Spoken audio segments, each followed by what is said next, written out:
This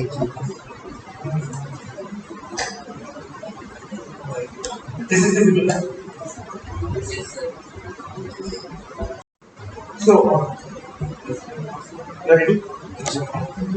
Okay, so this is lecture number 25 of this introduction to physical metallurgy class, and lecture number 9 of this advanced thermodynamics and kinetics of engineering. So this is a combined class. So today's topic is the diagram for liquid to solid transformation. See, so we have started a topic that is phase transformation, right?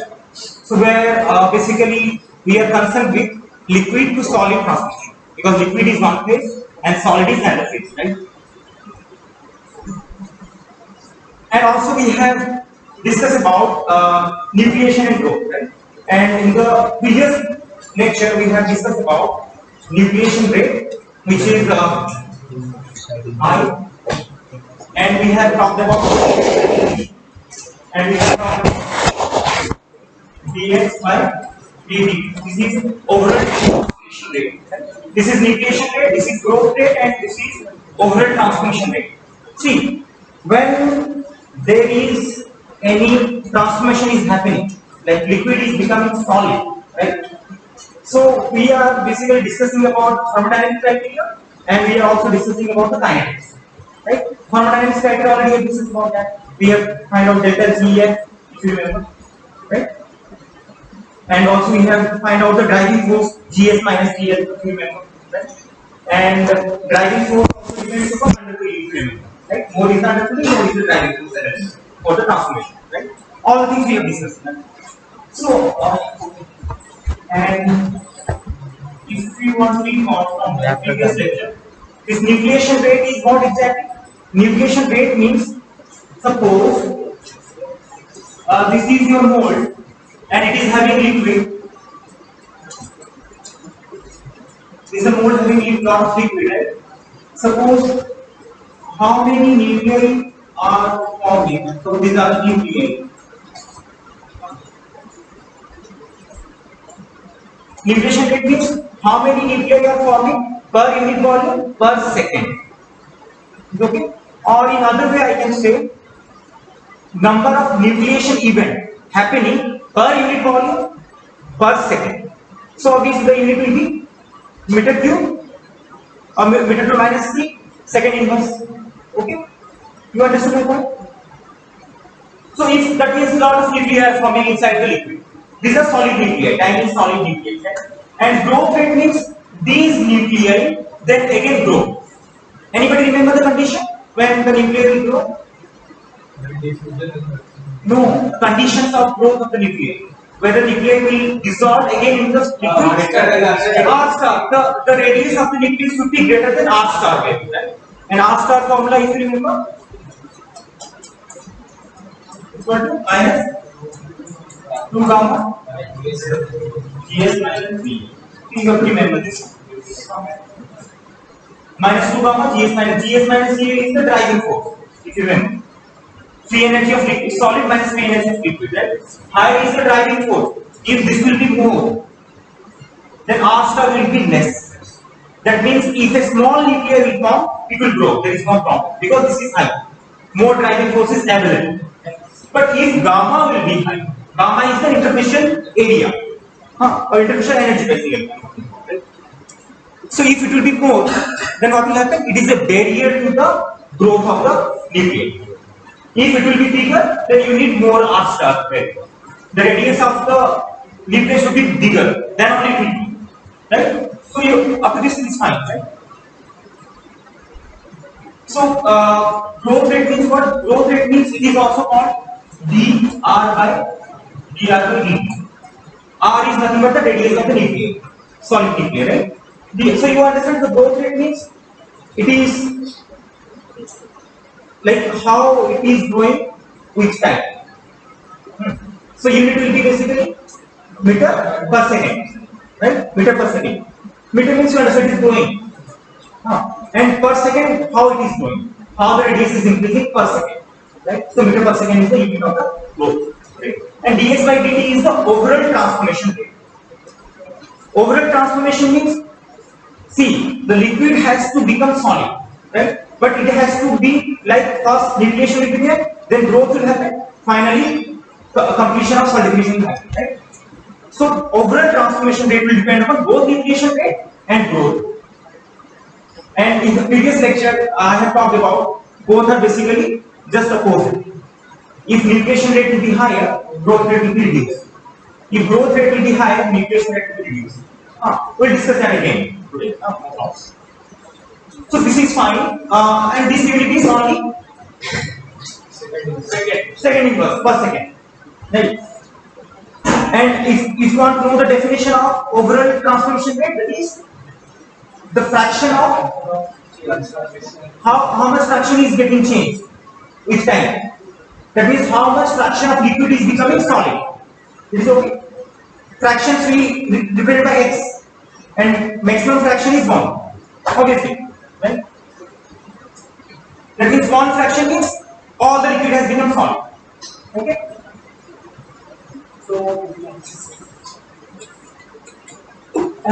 this is PTB diagram, right? So I have drawn few graphs. So today I will also again draw those graphs.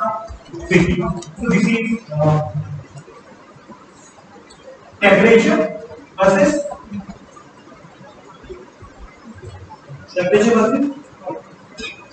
I G dx minus dT. So this graph is showing you what? The relationship between the temperature of the liquid, temperature of the transformation otherwise, with respect to nucleation rate or growth rate or overall transformation rate. So how nucleation rate is changing with temperature, how growth rate is changing with temperature, and how this overall transformation is changing with temperature, right? So first let me draw this for this is temperature T and this is I. For example, first I want to draw the nucleation rate. So relationship between the temperature and nucleation rate. So graph will be like this. Okay, this is the graph. Right? I want to mention something. What temperature I am mentioning? Below melting. This is Tm. Right? So this is the reference temperature Tm. Because above Tm, nucleation rate is 0. There will be no formation of nuclei, right? Because at the melting point, Gs is equal to Gl. There is no driving force is available. Free energy change is 0, right? That is Gs minus Gl. Above Tm also, what is happening? Free energy of liquid is higher. Solid is? It is okay. Free energy of solid is higher and liquid is lower above melting point. Right? So nucleation will not happen. Like no solid formation will be there. Right? So if you want to form nuclei, then you have to go below T. Right? It is okay because free energy of solid is less, free energy of liquid is high below T. Right? The nucleation event will start. Right? And this is happening, if you remember, why this is happening like this? Nucleation rate is. This is what? Temperature and I max or T max. T max for I. That means at this temperature, maximum nuclei will form. Right? This is the temperature where lot of solid nuclei will form. But if I will maintain the temperature of this one and I will maintain the temperature of this one, what will happen? So this is T1, this is T2. So when I will maintain a temperature T1, what will happen? Less number of nuclei will form. Right? And if I maintain a T2, less, no, again less. The graph is increasing in this direction, goes to maximum, again it decreases with temperature. Right? Because more you go below Tm, more is the driving force. Right?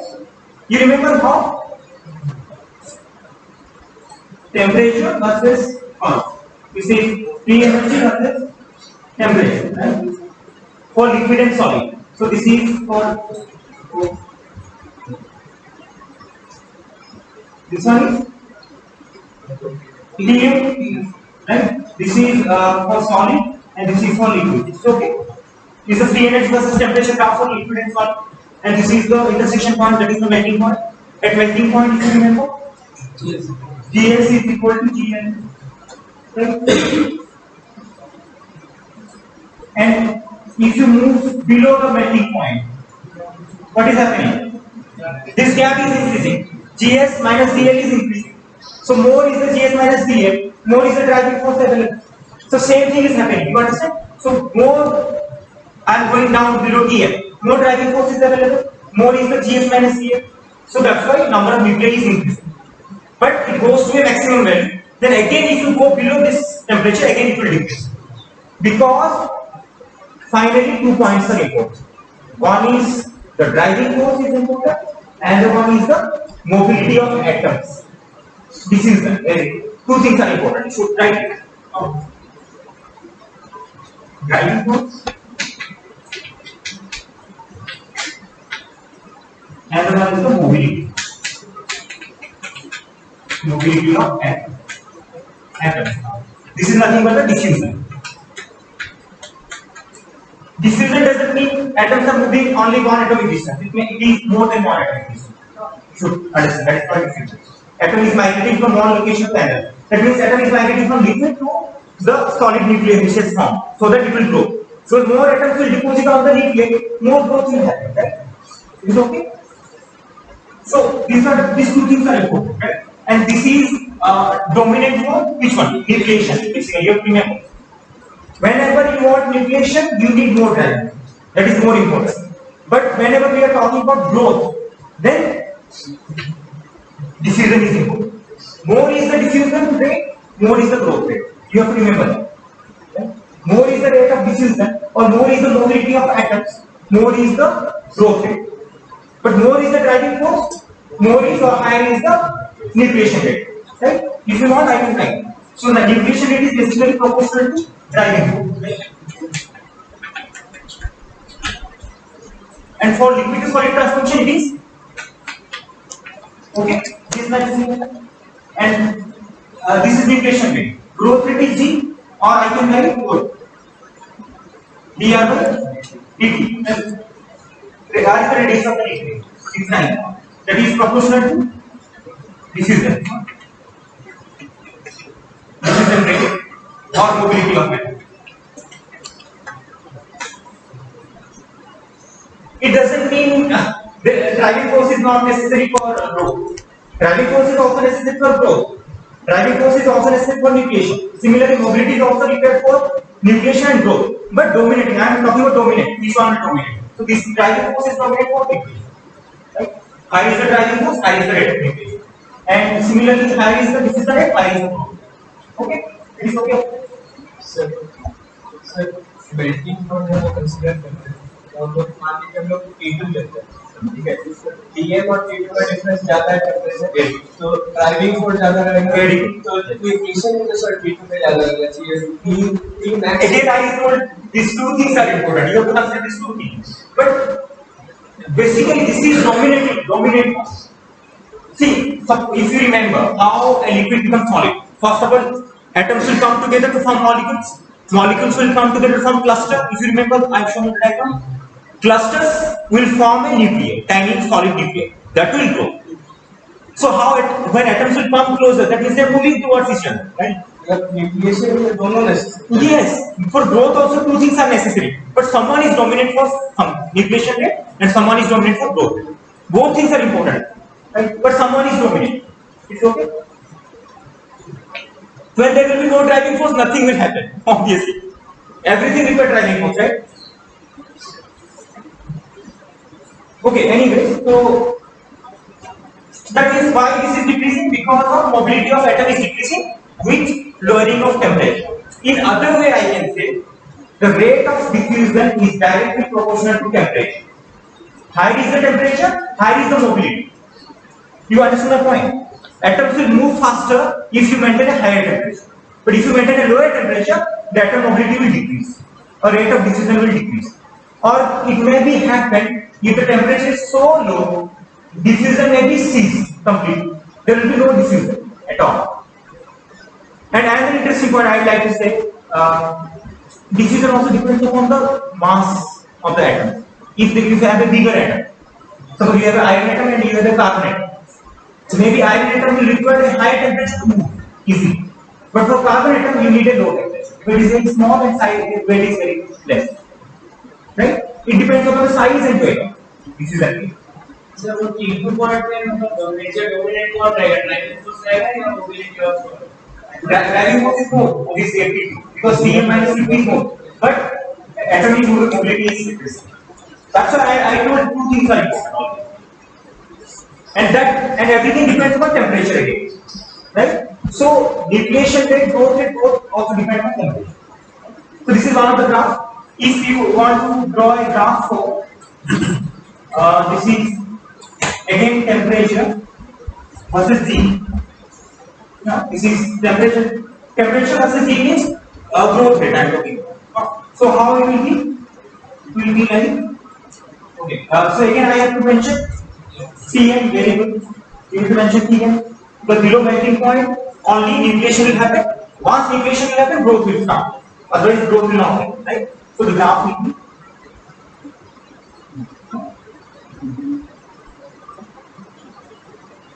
You can compare this one with this one.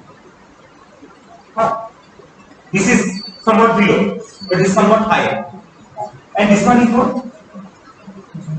Maximum temperature for growth rate, Tmax for growth rate, right? Or we can write Gmax and Tmax for the growth rate, right? So why this is happening like this? certain temperature के बाद mobility increase हो जाता है. Because as I told, growth may require mobility of atoms, right? Or diffusion rate. So you can see, you can compare this temperature with this. You cannot compare because the graph are not same line. Okay, anyways, you can see this from Tm to this temperature up to this. The temperature is somewhat higher, right? So mobility of atom will be more because temperature is high. So growth rate is more. So growth rate is increasing, fine. But again it decreases because at low temperature mobility is decreasing. Is okay. If you want to combine them finally, how it will be? It is done, right? If you want to combine them, then it will be this is I, G, and J is well D, overall transmission. This is T. So it will be this is Tm, melting point. Okay. So for growth, for nucleation it will be for nucleation rate it will be like this. For growth rate it will be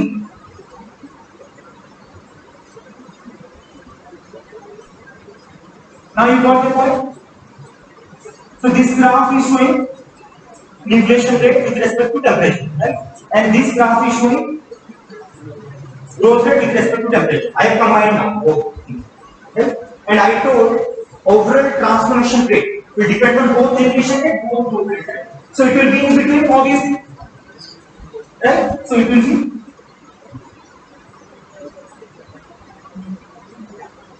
and it is okay.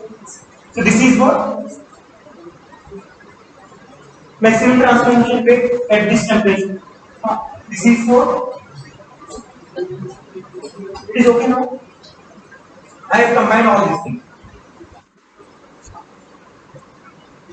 It is okay. That means if I maintain a temperature of this one, what it means? Yes, you will have maximum nucleation, maximum growth profit at that temperature. Okay. That means in this way also it is saying that nucleation rate is just opposite to growth rate, right? If someone is dominating somewhere, at higher temperature growth rate is dominating, but at lower temperature nucleation rate is dominating. It is okay. And why it is happening you understand? Because at high temperature I is dominating, so growth rate is dominating. But at lower temperature driving force is dominating, so nucleation rate is dominating over there, right? So this part is okay. Any confusion you have, you can ask me. That means in other way I can see if I maintain a temperature of this one, what will happen? You will have more number of nuclei because nucleation rate is high. You will get lot of nuclei in the liquid, solid nuclei, right? But what will happen to the growth? Growth will be less. They cannot grow to bigger size. Is it okay? But if I will maintain a temperature of this one now, what will happen? Less number of nuclei will form, but they will grow bigger and bigger. Right? It is okay now? I'll show the diagram. Don't worry about that. If I have something, talk about TTT diagram. See, TTT, that is time, temperature, transformation. Three things are. Three things are there. Transformation is actually means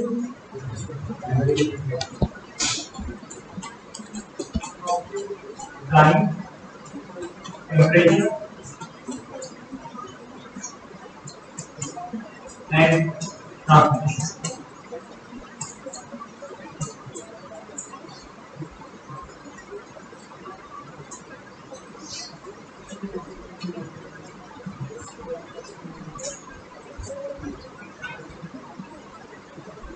This is okay, liquid to solid, and this is temperature, and this is time. Okay.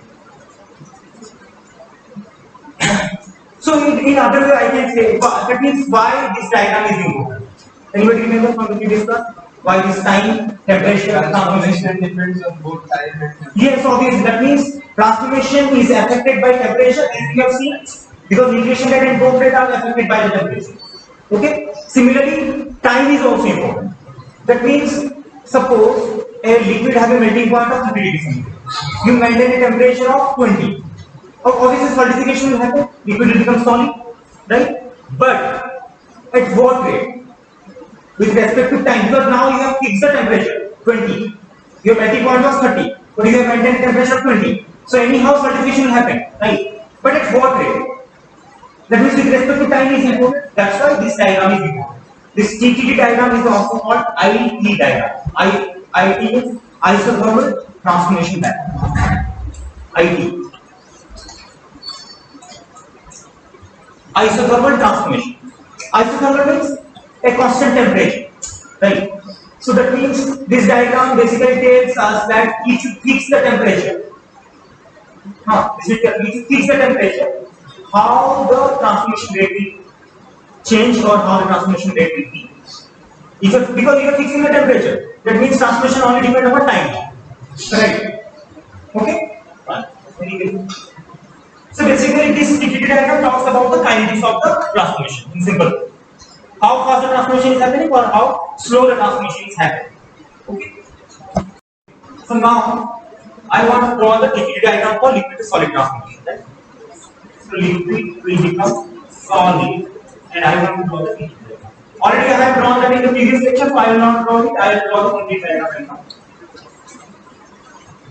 Again.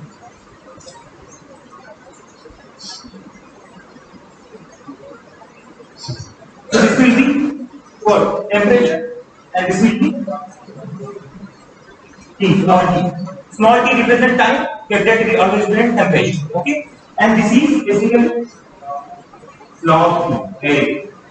And I told log t is taken why? Because you can represent smaller values and very high values. That's why we taken log t. Okay, and temperature. Right. So what I need to write now? Okay. This is Tm value, right? And in the previous lecture, we got the diagram like this. That is a seeker.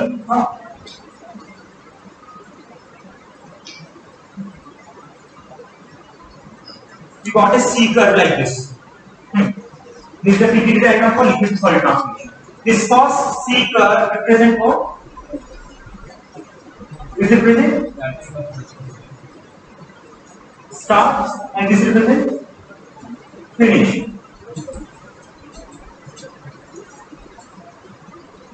That is the first seeker will representing the start of transformation, and the second curve is representing the finish of transformation or end of a transformation. Because transformation will not happen at a time. In a single time, it will not happen. That means you have a liquid, some nuclei is formed and they are growing. Maybe in other way, some new nuclei is also forming, they are growing. Right? So that means all the liquid will not become solid in 1 second or 2 seconds at a time. Right? There it is a continuous process. So transformation will start and transformation will finish. Right? So, in other way, I can say this first C curve represent the start of the transformation. It is showing you the time, obviously, because we are fixing the temperature. We are fixing the temperature, so it represents the starting time of transformation. And the next C curve represents the finishing time of the transformation. This is a simple way to say. Okay? Fine. So now, and this is for where you, this is called nose. Nose of C curve. Nose, what exactly it means? Can you tell me? Very good. That represents the maximum rate of transformation. Why? Just see, these are the time period. Right? This is zero time, and this is zero temperature. This is zero time, zero temperature. So there will be no nucleation rate, there is no nucleation, there is no growth, no transformation. After some time, transformation will start, and it will continue, and it will finish. Right? And you can see this represents the start. Meaning that when transformation start early, and this represents the transformation is finished early. Right? But if you will maintain a temperature of this one, what it means? Transformation is delayed. At this temperature, transformation is delayed. Why? Because starting time is this one, and finishing time is this one. You understand why? Similarly, if I maintain a temperature of this one, what it means? Again, transformation is delayed because the starting time is this one and finishing time is this one. Is okay? Fine. But you can see at nose, you have maximum rate of transformation. So transformation becomes faster. It will start early and finish early. And that can be correlated with what? Again, what I can write? Temperature versus right? I can correlate that one. How I can correlate? Okay. So this is for nucleation rate. This is for growth rate. And this one, just have a look. This one. So that means this will be. Is okay now? You got that point? Because at this temperature, what is happening? Maximum transformation. Right? This is the overall transformation graph. Right? So that temperature is correlated with this one. This one also. It is okay or? Huh? This is done. Yeah. Okay. So this will be again temperature versus time in log T, log space. So again I will choose Tn.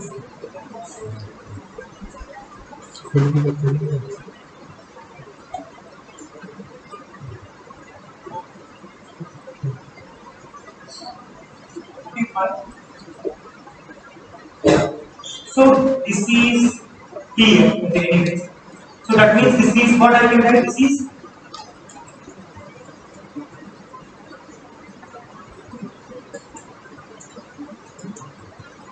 I will write only liquid or something else. I will write this above Tn. Only liquid. Or you can write liquid, but you can say stable liquid. Why? Because above melting point, liquid is a stable phase. It will never become solid, right? So I can write stable liquid. For better explanation, I am writing. You can simply write L. No problem. L means liquid. So I am writing stable liquid above Tn, right? So below Tn, what I will write now? Just below Tn. Liquid become unstable. Obviously, right? So I can write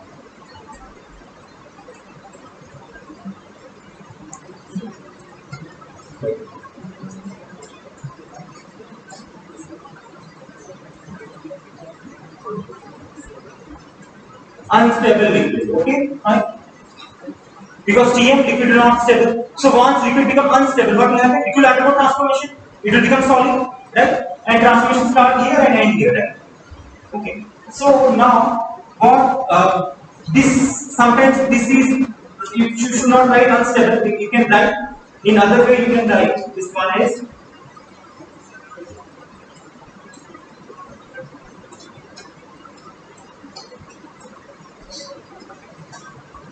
Obviously, you understand my point now? Because you are doing undercooling. Undercooling means, if you remember, you are taking the liquid below Tm to a large extent. More you take the liquid to a large extent below Tm, that is more undercooling you are doing. It is okay, so you can write undercooling simply. Fine. Then what I need to write over here? This area is showing what? Very good, solid. All the liquid has become solid because that is the end of, because this line is showing you the end of transformation. That means all the liquid has become solid. So I should write solid over here. Very good. Then what I need to write in between? Liquid plus solid. Both will exist because some solid is formed and some solid need to be transformed into, some liquid need to be transformed into solid. You want to leave? Okay. Liquid plus solid. It is okay? So this is liquid, that one is solid, and this one is liquid plus solid. Is it okay now? This is done, I think. If you are maintaining temperature, different temperature, this is hot temperature, this is hot temperature, this is hot temperature, this is hot temperature, this is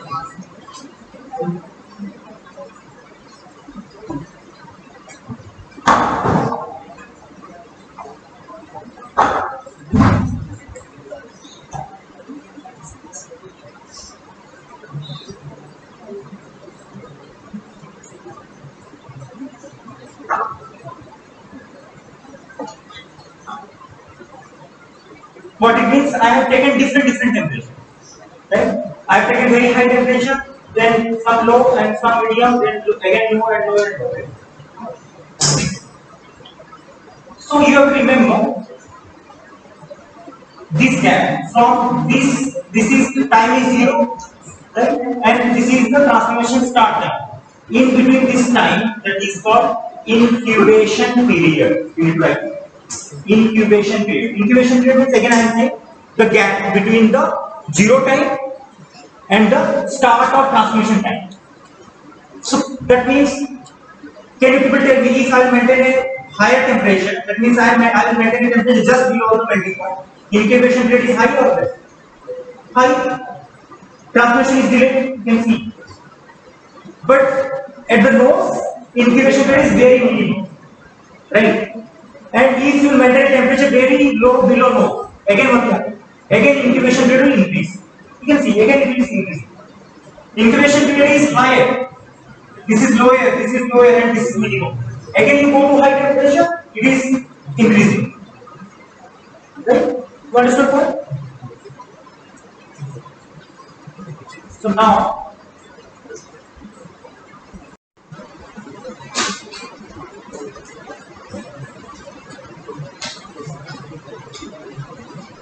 this is T on log T. This is temperature, and this is Tn, melting point, and diameter.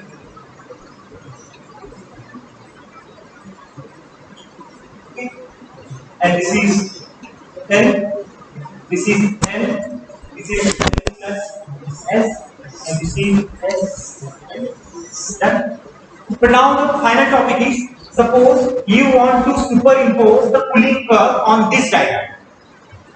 Next topic. Cooling curve superimposed on PPT diagram. Okay, I will take 5 minutes. Second way. Government sir class is there. Now I will talk about cooling curve. Cooling curve means what? You are cooling the liquid, but you are cooling the liquid with respect to what? Time. So cooling curve means there will be a temperature and a time axis, right? But here, to make you understand clearly, I will draw 4 cooling curves, only 4. I will start at a temperature from here. This temperature is what? This temperature is higher than the melting point. So I will start with the liquid. So first cooling curve I will draw like this. This is the first cooling curve. This is, I am writing 1. Second cooling curve I am drawing. This is the second cooling curve. And the third cooling curve I am drawing like this. And the last cooling curve I am drawing like this. This is third and this is flow. So I have drawn 4 cooling curves. So can you tell me the order of cooling curves with respect to time? Cooling rate is higher for first, second, third, fourth. Fourth cooling rate is maximum. Your cooling rate is very fast. Fourth one, third one is less than. So order is like this. So fourth curve is showing you are cooling the liquid at a very fast rate from this high melting point. Above the melting point, you are cooling the liquid but at a very fast rate. So this is the order of rate of cooling. So now what is the consequence? Our topic is what will be the consequence if you cool the liquid at a very fast rate or at a moderate rate or at a very slow rate. So I can write this one is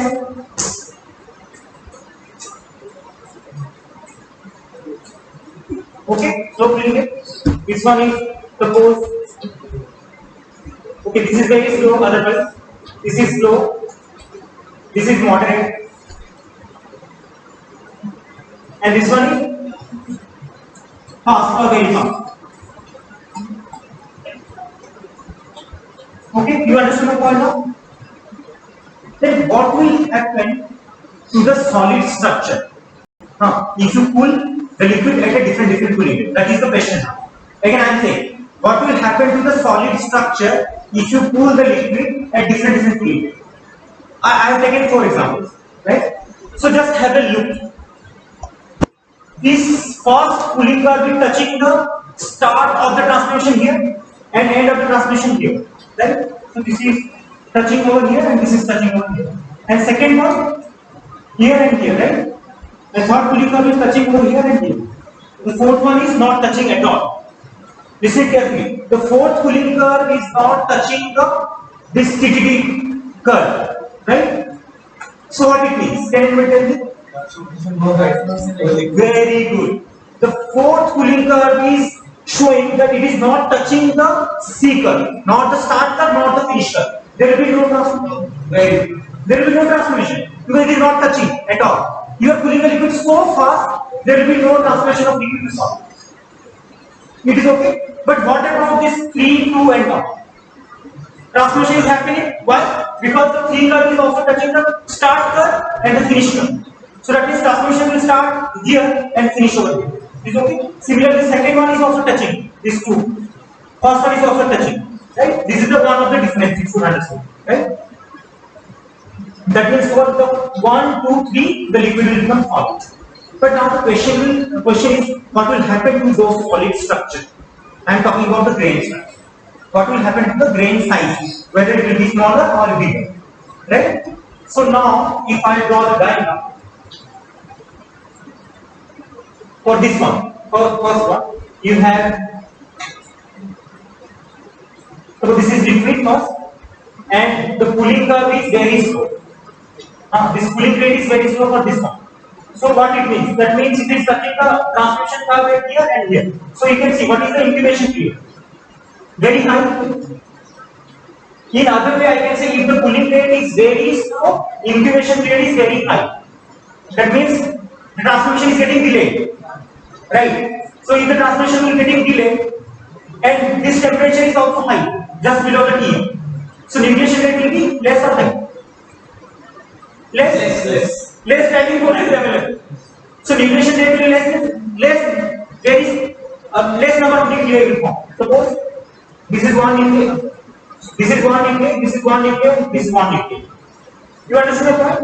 Again, I am repeating. This cooling rate is very slow, and you can see incubation period is also delayed, or there is more incubation period, right? And the gap is very less. Driving force is very less. So nucleation rate is very less. So less number of nuclei. Then what will happen? You will get 3 grain form, for example. This nuclei has gone into a grain, this nuclei has gone into a grain, this nuclei has gone into a grain. So you are getting bigger grains but less number of grains. Okay? But if I consider this one, second curve, what it means?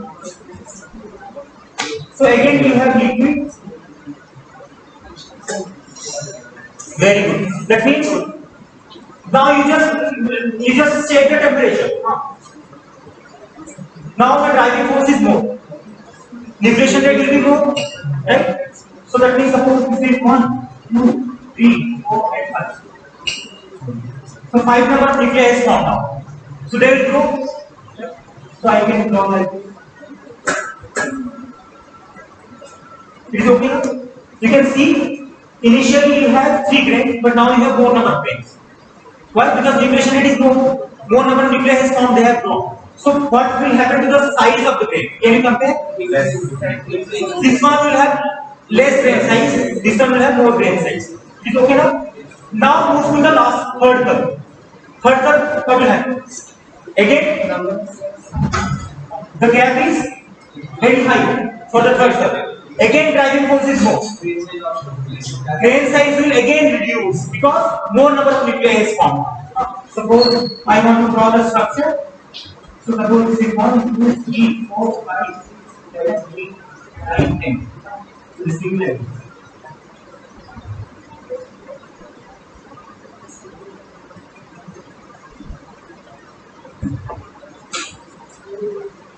Okay, you can see lot of grains are there, but size of the grain is small, right? Because nucleation rate is more, because driving force available is more, right? But now this is done. You understood the point?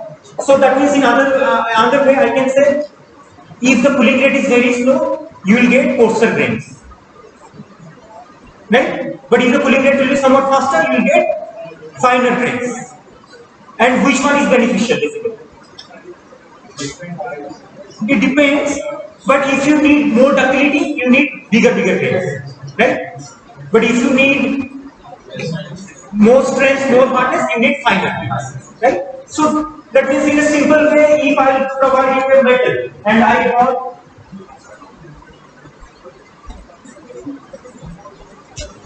you are working in an industry and your boss provides you a metal and he asks you to do something so that the ductility will increase. What you melt it for? Then you cool it very slowly.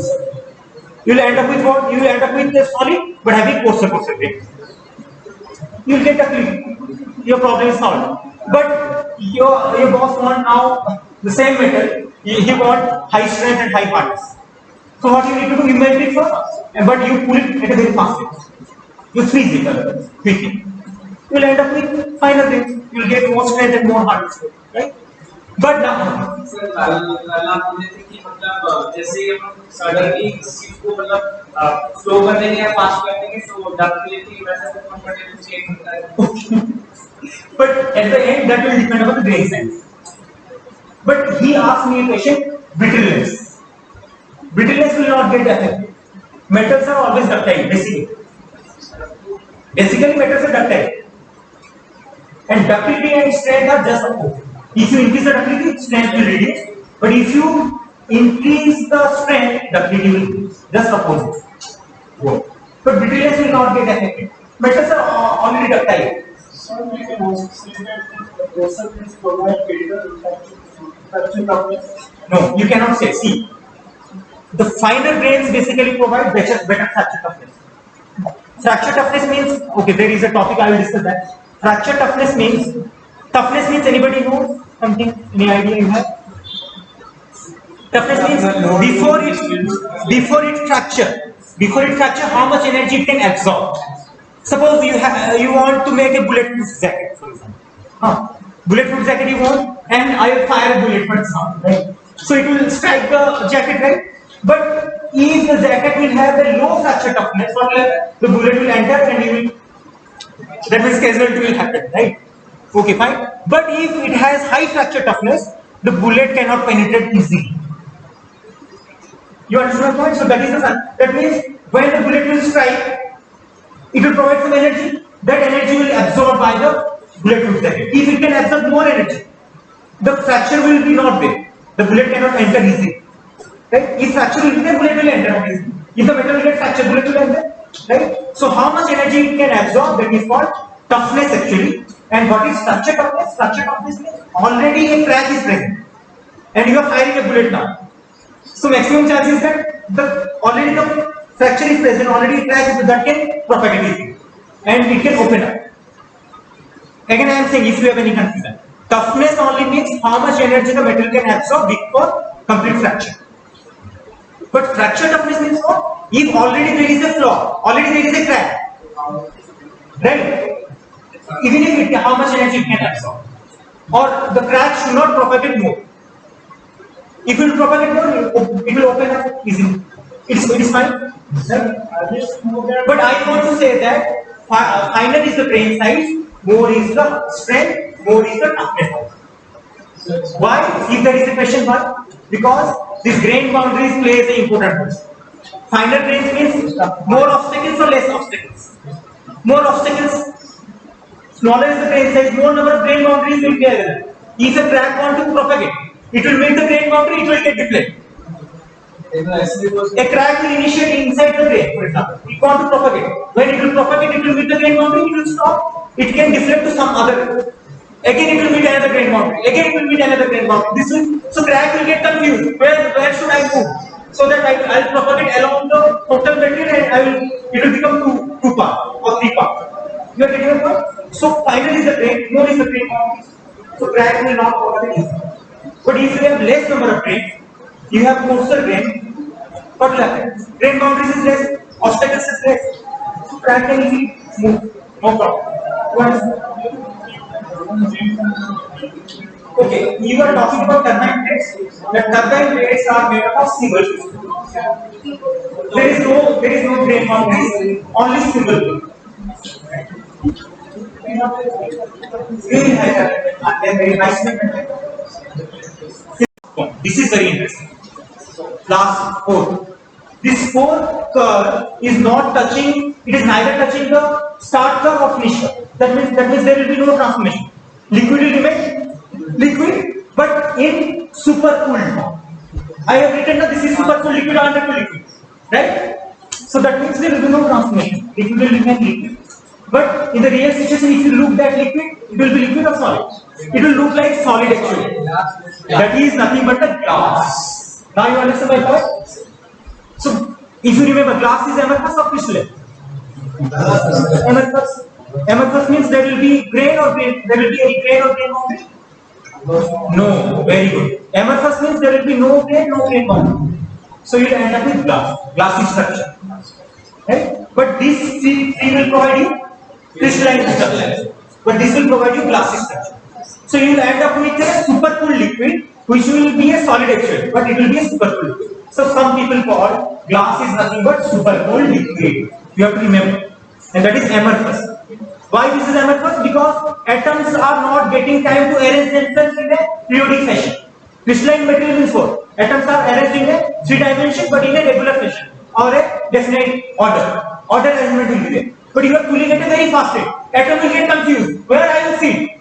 You are cooling me at a very fast rate. Where I will see? I will see randomly, or I will get freeze. Where atoms are there, it will get freeze. So there will be no order arrangement. So it will become a glass, right? But if I talk about a physical property, then what is that physical property? I talk about fluidity or viscosity. So what will happen to the viscosity of supercooled liquid? Viscosity of this liquid and viscosity of this liquid. What will happen? What is the difference? Viscosity of supercooled liquid will be maximum, or fluidity will be minimum. But here the liquid will be having maximum fluidity, but very less viscosity. You understand my point? So glassy materials are supercooled liquid basically. They are amorphous and the viscosity is very high. So this is the end of the topic discussion. Is it okay now? Okay, next topic.